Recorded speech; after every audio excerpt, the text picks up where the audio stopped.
been discovered yet. Individuals from different but genetically closely related species do occasionally mate and produce offspring, and the result is a hybrid, a distinct creature that shares genetic traits of both a parent species and is many times stronger or larger than the originals. Some half-breeds are well known, like the mule, which is a horse and donkey mix, but most are more rare. Some may look fake, but we assure you, they're in fact completely real. And before you ask, yes, the liger is on this list. Now enough chit-chat. A mixture between a wolf and a dog, which is pretty much self-explanatory. Hence the title. One of the main issues that many researchers in wolf dog communities are faced with is identifying wolf dogs from pure dogs and any of the wolf species mixed into the hybrid. The most common method used by various wolf dog communities is phenotyping, a method that involves observing the animal's physical features. This method is often favored for many in determining the degree of wolf and northern Spitz type dog it is in a hybrid. Evidence for prehistoric domesticated wolf dogs in the Americas dates back to at least 10,000 years, while fossil evidence in Europe points to their use in hunting mammoths. It is a beautiful animal, just to say the least. I told you he was going to be here. Faye didn't expect him to be here so early, however. A crossbreed of the tiger and a lion, self-explanatory, the liger is distinct from the similar hybrid tigon, and is the largest of all known extant felines. They typically like to swim, which is a characteristic of tigers, and they are also very sociable, much like lions. Notably, ligers typically grow larger and are stronger than either parent species, unlike tigons. The history of the lion-tiger hybrid dates to at least the early 19th century in India. In 1798, Etienne Geoffroy Saint-Hilaire, I hope I said that right, made a color plate of the offspring of a lion and a tiger. The portmanteau liger was coined by the 1930s. The zebroid, a combination of a donkey and a zebra. Zebroids have been bred since the 19th century. Charles Darwin noted several zebra hybrids in his works. Zebroid is a term generally used for all zebra hybrids, and the different hybrids are generally named using a portmanteau of the sire's name and the dam's name. There is generally no distinction made as to when zebras are crossbred. They develop some form of dwarfism, breeding of different branches of the equine family, which does not occur in the wild and generally results in infertile offspring. Zebroids physically resemble their non-zebra parent, but are striped like a zebra. The stripes generally do not cover the whole body and might be confined to the legs or spread onto parts of the body or neck. Okay, I know I said that it's pretty indistinguishable, but, well, here's a good example of another one. A zebra and a horse hybrid. Honestly, this animal is a sight for sore eyes, and a zorse is the offspring of a zebra stallion and a horse's mare. This cross is also called a zebrula, zebrule, or zebra mule. The rarer reverse pairing is sometimes called a horbra, hebra, zebrini, or zebrit. Like most other hybrids, the zorse is sterile. Zorses combine the zebra striping overlaid on colored areas of the hybrid's coat. Zorses are most often bred using solid color horses. If the horse parent is piebald, which is black and white, or skewbald, other color and white, the zorse may just inherit the dominant dipigmentation genes for white patches. It is understood that Toviano, the most common white modifier found in the horse, directly interacts with the zorse coat to get the white markings. Only the non-depigmented areas will have zebra striping, resulting in a zorse with white patches and striped patches. This effect is seen in a zebroid named Eclise, a hebra rather than a zorse, born in Struckenbach, Germany, in 2007 to a zebra mare called Eclipse and a stallion called Ulysses. A combination of a lion and a leopard. These beautiful hybrids are produced in captivity and are unlikely to occur in the wild. The first documented Leopon was bred at Kolhapur, India in 1910.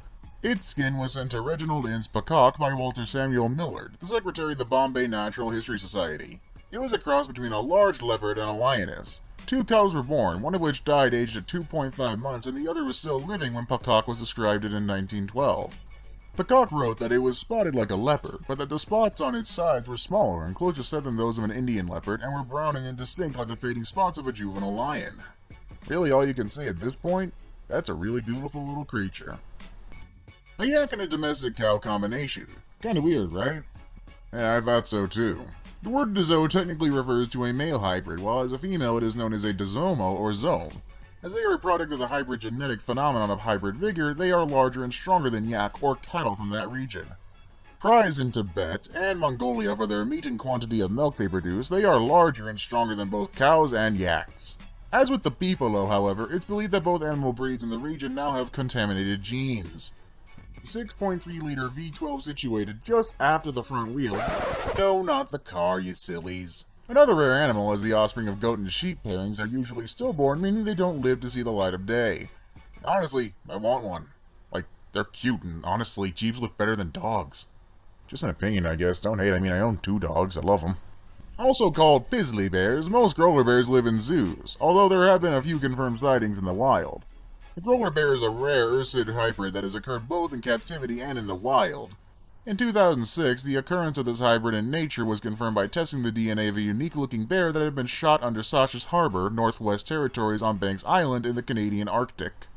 Possible wild-bred polar bear grizzly bear hybrids have been reported and shot in the past, but DNA tests were not available to verify the bear's ancestry. If you thought wolves alone were beautiful, you should take a look at these breathtaking coy wolves. Coyotes and eastern wolves only diverged some 150 to 300,000 years ago, and the two are able to reproduce offspring. The resulting coy wolves share many behavioral characteristics and are between a coyote and wolf in size. Hybrids of any combination tend to be larger than coyotes and show behaviors interdeterminate between coyotes and the other parent species. In one captive hybrid experiment, hybrid pups from a male northwestern gray wolf and a female coyote were measured shortly after birth with an average on their weights, total lengths, and head lengths. Body lengths as well, hindfoot lengths, shoulder circumferences, and head circumferences compared with those on pure coyote pups at birth. These beautiful creatures have been described as dog-like, enjoying games of fetch, wagging their tails, and having no fear of water. They are extremely expensive to say the least, and the unusual cross became popular among breeders at the end of the 1990s, and in 2001, the International Cat Association, or TICA, accepted it as a new registered breed. In May 2012, TICA accepted it as a championship breed. The Savannah's tall and slim build gives them the appearance of greater size than their actual weight. Size is very dependent on generation and sex, with the hybrid male cat usually being the largest. False killer whales actually come from the same family as dolphins, but despite this, they are extremely rare. Only one wholphin exists in captivity, and the name implies a hybrid of whale and dolphin. Both are within the oceanic dolphin family, which is within the toothed whale suborder. They are extremely intermediate between both parents, since a bottlenose may have about 88 teeth and a false killer whale has about 44. A wholphin will have 66. They are smaller than a false killer whale, but are longer than a normal bottlenose. With all that dolphin in them, I wonder if they're just as big as jerks. Or maybe there's a nice little balance where they're just kind of pleasant. Also called catolo, they've been around since 1800 and are hardier than cattle and do less ecological damage when grazing. Unfortunately, as a result of the breeding, it's believed that only 4 wild buffalo herds exist that aren't contaminated by cow genes. Beefalo are primarily cattle in genetics and appearance, with the breed association defining a full beefalo as one with 3/8 or 37.5% bison genetics, while animals with higher percentages of bison genetics are called bison hybrids. Between a female donkey and a male horse, they're slightly smaller than mules, but they're also much less common. Pinnies on average are slightly smaller than mules in part because donkeys are generally smaller than horses, and growth potential of equine offspring is influenced by the size of the dam's womb. Like mules, hinnies do come in many sizes. This is because donkeys come in many sizes, from miniatures as small as 24 inches, and other than size, some additional minor differences occur that can be used to distinguish between mules and hinnies. The head of a hinny is said to resemble that of a horse more than it does a mule's, with shorter ears, although these are still longer than those of horses, and more horse-like manes and tails than mules. Be rare, although there has recently been an increase in sightings in the North Atlantic. Sadly, these beautiful animals are rare to the point where there isn't much research on them, unfortunately, mainly due to the fact that there being rare sightings of them. On the other hand, they're too cute not to be on this list. Look at that smile! No. This is at the Camel Reproduction Center in Dubai in 1988 via artificial insemination. They were created for their fur and use of pack animals. Only 5 were ever crossbred, and the first camel was born on January 14th, 1998. The aim was to create an animal capable of higher wool production than the llama, with the size and strength of a camel and a cooperative temperament. An adult dromedary camel can weigh up to 6 times as much as a llama, so the hybrid needs to be produced by artificial insemination. Insemination of a female llama with sperm from a male dromedary camel has been the only successful combination. Inseminating a female camel with llama sperm has not produced viable offspring. For food, the mallard is unable to produce offspring. It's kinda sad, am I right? Is it just me? That's probably just me. The white Muscovy and Pekin are the 2 most common purebred, commercially farmed ducks. Hybrids of the 2 are hardier and calmer in addition to exhibiting natural hybrid vigor. The incubation period of the hybrid eggs is between the mallard and Muscovy, with an average of 32 days. About half of the eggs hatch into mullard ducks. Mullards tend to combine certain traits of the parent breeds. Due to their Muscovy heritage, they produce leaner meat than Pekins. Females tend to be raised for meat, while the males are used for foie gras. Like Muscovy ducks, mullards have claws on their feet but do not fly and perch. Instead, they prefer to stay on water, as pelicans do.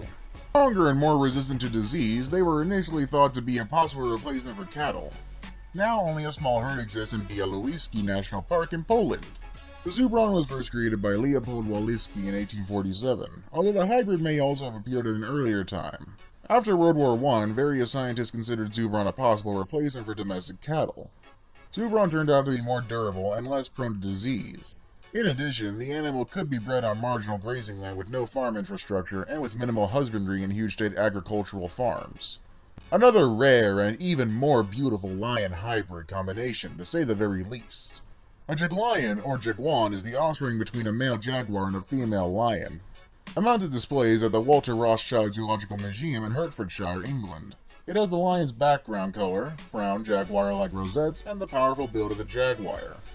Jazara, the female, and Tsunami, the male, were the result of an unintended mating between a black jaguar called Diablo and a lioness called Lola, which had been hand-raised together and were inseparable.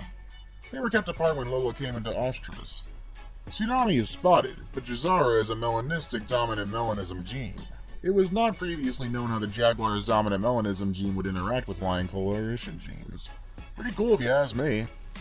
Yeah, nothing really else to say on this one. The earliest mention of an Asian leopard cat and domestic cross was in 1889, when Harrison Weir wrote of them in Our Cats and All About Them. However, in 1927, Seaboat and Gloss wrote to the magazine Cat Gossip regarding hybrids between wild and domestic cats in Malaya. His statement is as follows: I have never heard of hybrids between Bengalnesis, the leopard cat, and domestic cats. One of the wild tribes of the Malay Peninsula has domesticated cats, and I have seen the woman suckling Bengalnesis kittens, but I do not know where the latter survive and breed with the others. The Bengal cat is more of a costly house cat than an out-in-the-wild type of cat. As amazing and interesting as these goat hybrids may seem, sadly they're really rare too. There isn't much research. The only thing that I could find about the A's goat hybrid is that they have an amazing immune system. Sorry, I know this is kind of a boring one entry, but that's all I could find.